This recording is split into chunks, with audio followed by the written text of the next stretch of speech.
बिस्मिल्लाहिर्रहमानिर्रहीम। आज हम एक नए एक्सपेरिमेंट के साथ हाजिर हैं और प्रैक्टिकल है आज का to measure very high resistance by means of neon flash bulb circuit diagram. तो इसमें हमारे पास ये आरसी सीरीज सर्किट है और इसके साथ हम बैटरी बना देते हैं। आर है रेजिस्टर, सी है कैपेसिटर्स और इस कैपेसिटर्स के अक्रॉस मीन पैरेलल में हम न्यूऑन फ्लैश बल्ब जो है वो लगाते हैं।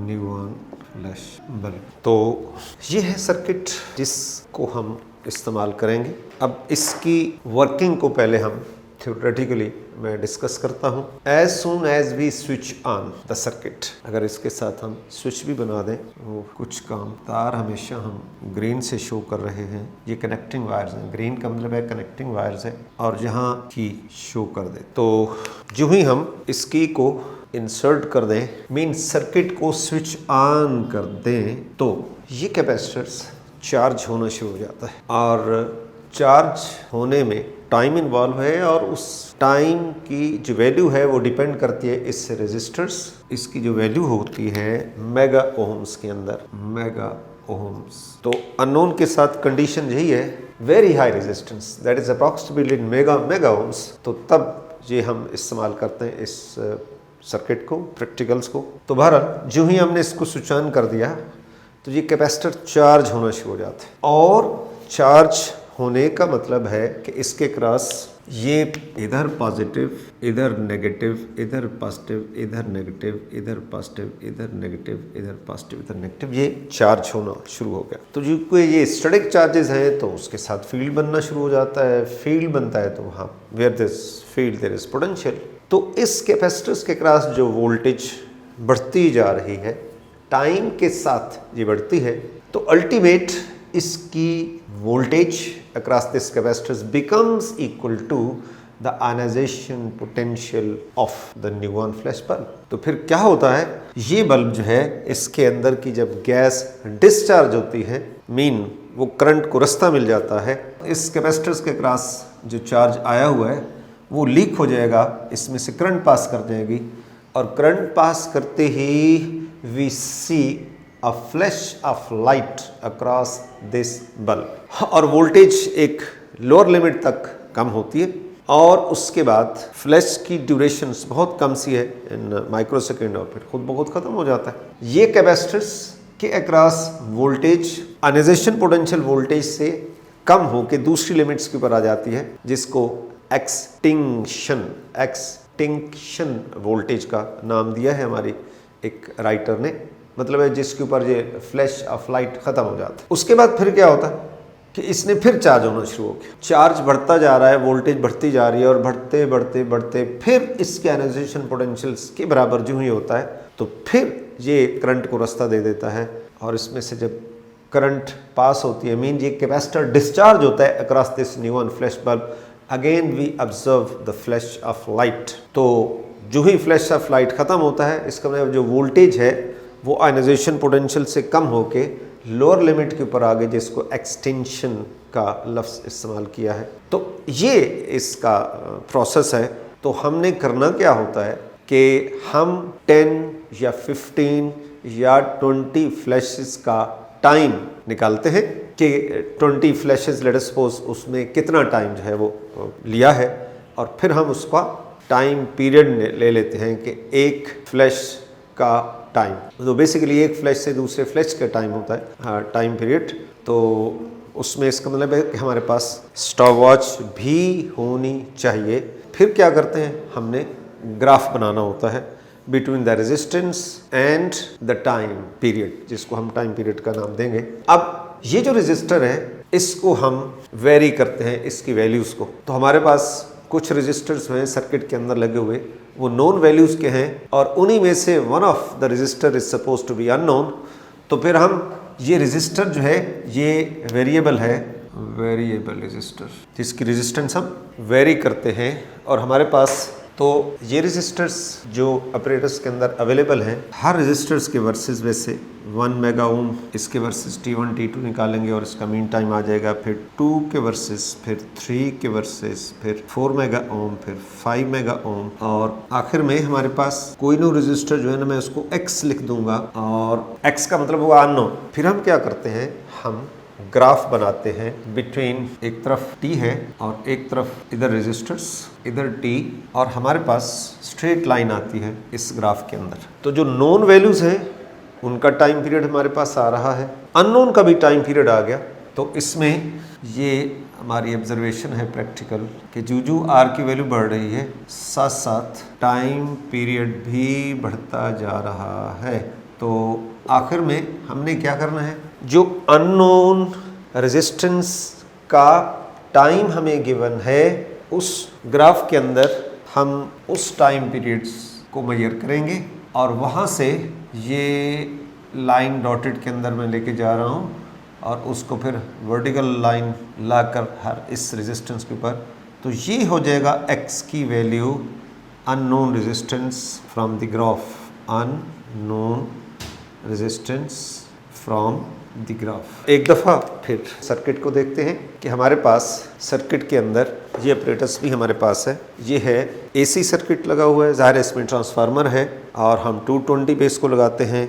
आगे डायोड है जो कोई रेक्टिफिकेशन कर रहा है, इसमें AC को DC में कन्वर्ट कर रहे हैं, और उसके आगे ये रजिस्टर्स, ये पूरे 10 रजिस्टर्स इसके अंदर लगे हुए हैं। इस स्विच की मदद से उन 10 रजिस्टर्स को हम यहाँ जो है 1 बाय 1 कनेक्ट करते हैं, और इसके साथ ये कैपेसिटर्स, ये आप देख रहे हैं, ये कैपेसिटर है हमारे पास जो इसके साथ सीरीज़ में ऐसे करके जुड़ा हुआ है।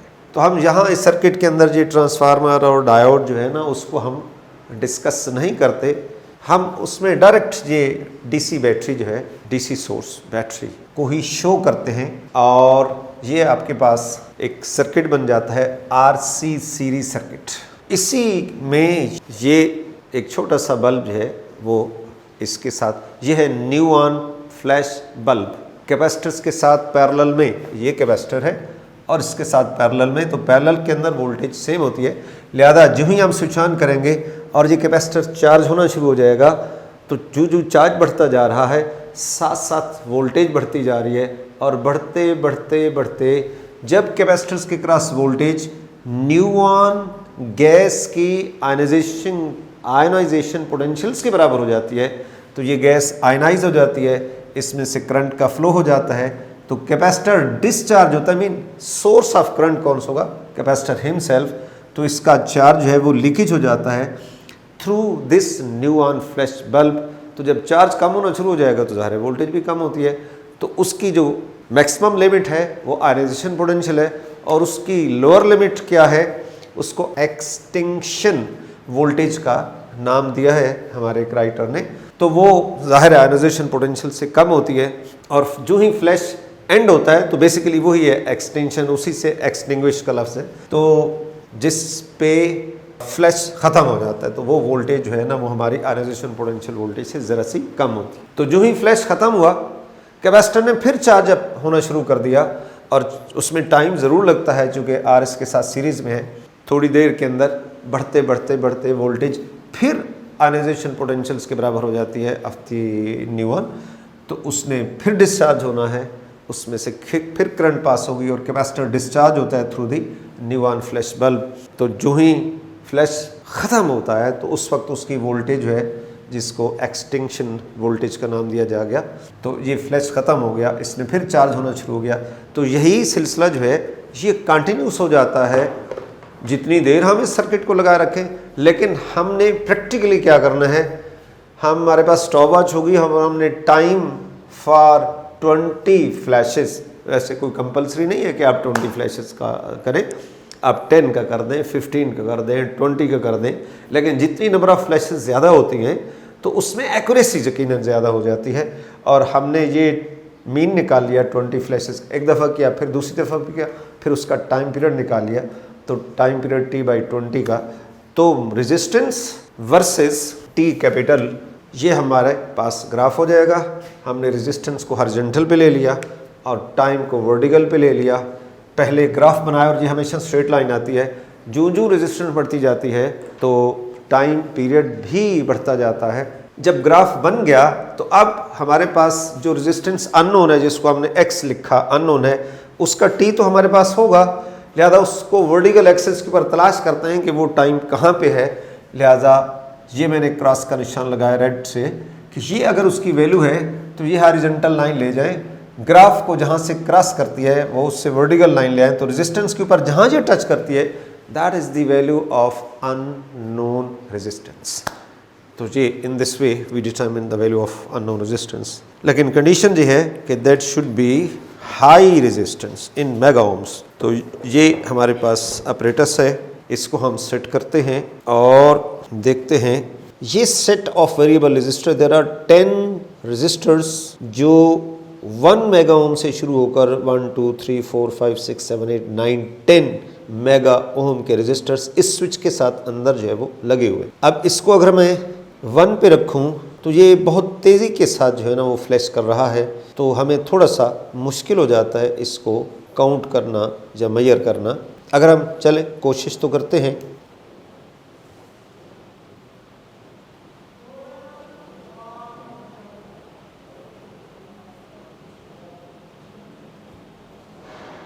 जी अब ठीक आया 8.64। अब एक दफ़ा इसको फिर कर, पहले मैंने लिख लिया 8.64 आया पहली रीडिंग।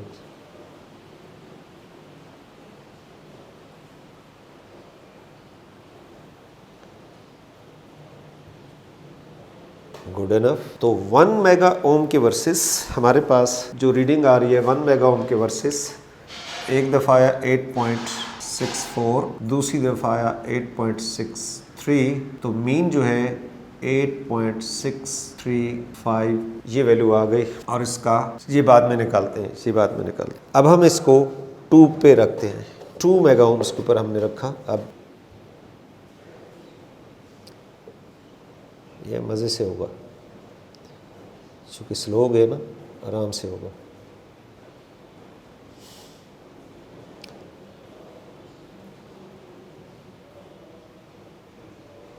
गुड। एक दफ़ा 16.36, एक दफ़ा फिर कर।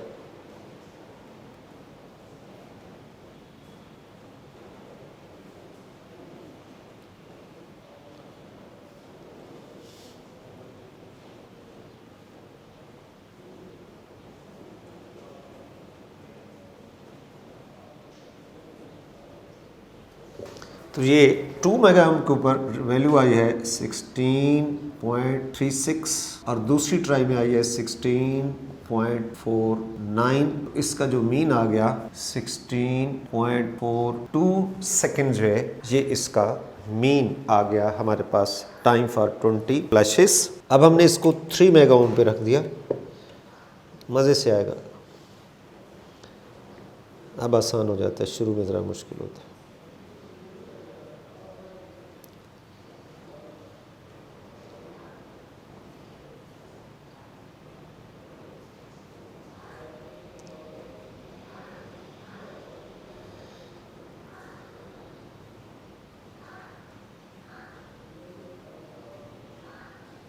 तो 25.84 फिर करें।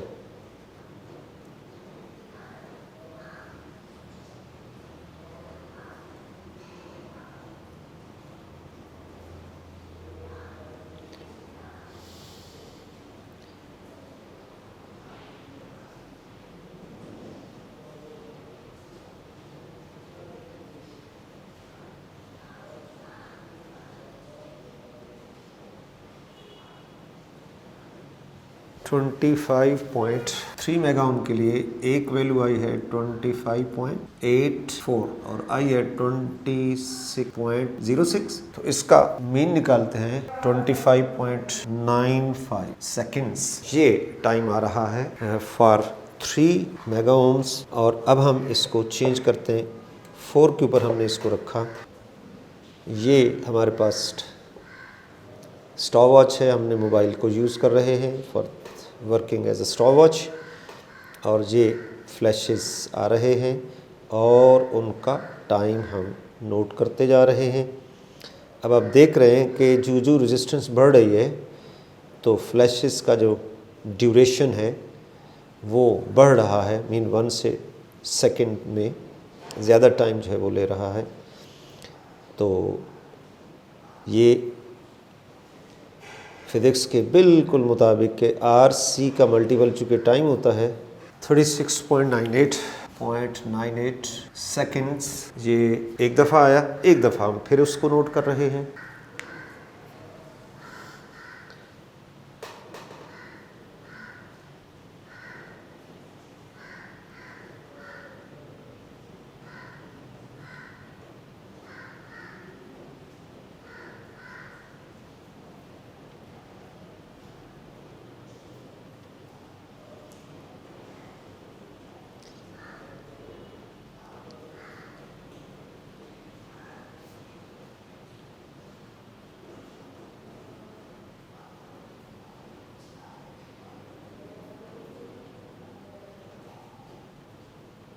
थर्टी सेवन पॉइंट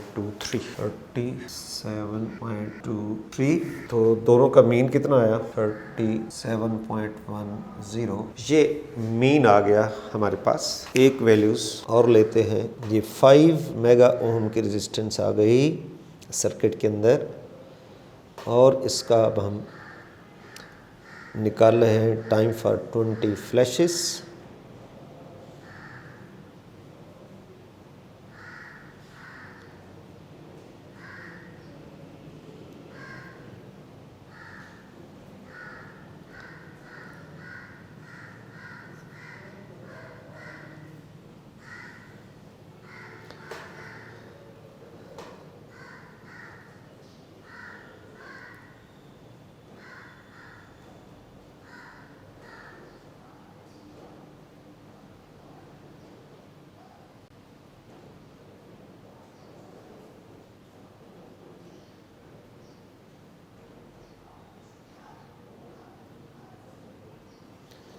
अच्छा 550 आ गया, 50.54। इसको एक दफ़ा फिर चेक कर।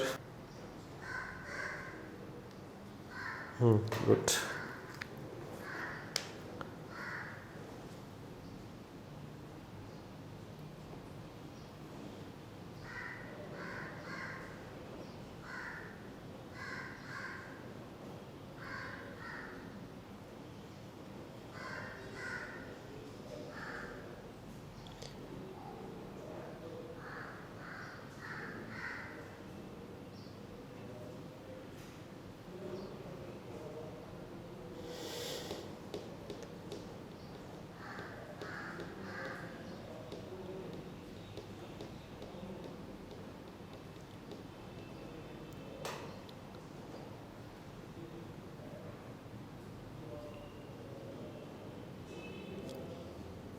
फिफ्टी पॉइंट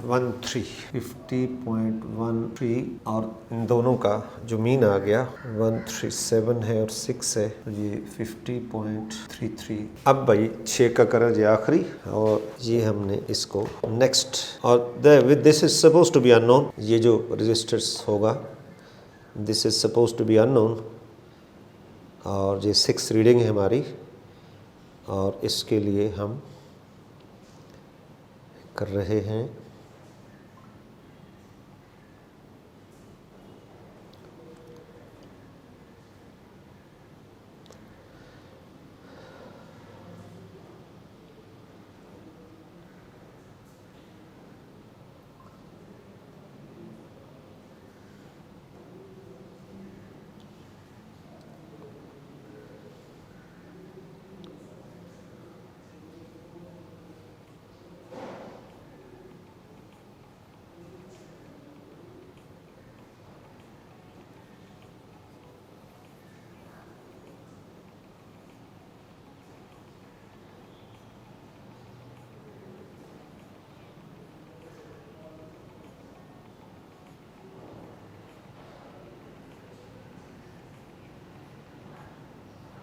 त्रिसठ 63 ये पहली थी 63.93।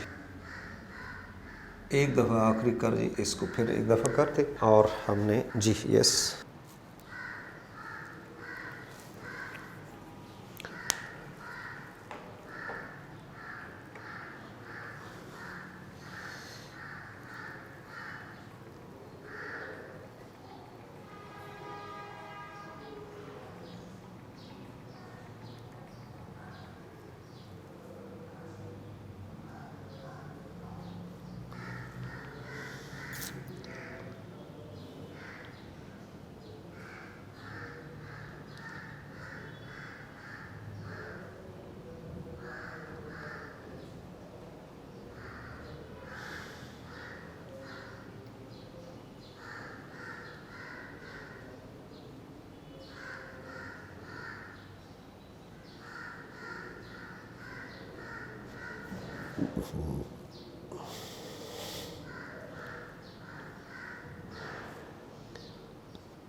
64.18 ये हो गया, तो 63.9 और 64.18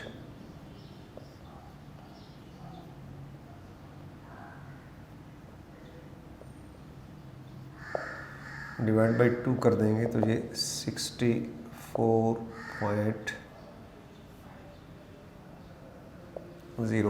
S64।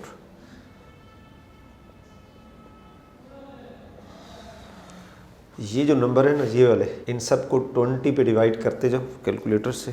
0. नेक्स्ट 8, ठीक है, ठीक हो गया, ठीक है। 2.51।